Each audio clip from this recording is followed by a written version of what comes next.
I have a podcast called the Burning Desire Show, and then Burning Issues is the weekly vlog where I talk about things like we're talking about now for five minutes or so. And using the term burning desire, something that I want to do when I have the funds and means to do so, is to actually show a blueprint of what good looks like. And it's a very Tesco corporate term that what good looks like. Yeah, no, they love that over there. If they've changed it or not, but wow, yeah, I was on a board for them, so I was like really au fait with those things. Anyway, yeah, what good looks like for mental health hospitals, basically, or mental health institutions, or whatever you want to call them. Hospitals, I guess, is the term, because for me, you wouldn't believe the lack of just talking that exists. And as I say, talking with your peers that are there, let's use that term, it's all well and good. But as I go back to, you don't know where that person is on their journey of getting back to whatever normal is for them or healthy is for them. So that actually can be very damaging to a lot of people that don't have the emotional intelligence to be able to figure that out. And it can be a very traumatic experience, and I can appreciate how a lot of people may never recover from that. And then they come out and then they're put into the welfare state and they're not seen for 3 years after that. Like, how are we expecting these people to be able to have ambition, to stand on their own 2 feet and everything else? I mean, one of the biggest things that helped me was I was extremely fortunate to find this fellow and do this charity in Manchester, which is called Mood Swings. Fantastic charity that people need to know more about.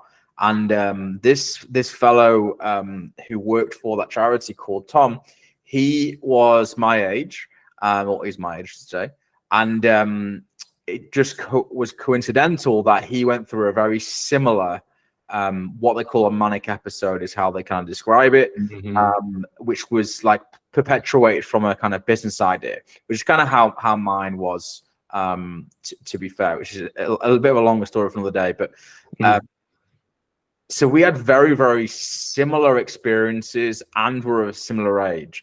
And he would, every single week, most weeks when I was in hospital, but also more important when I was outside of hospital, he would come and visit me in Prestwich, where I'm from, and he would go for a coffee. And some weeks, and a lot of weeks, there would be no eye contact from me. There'll be no conversation. There'll be nothing.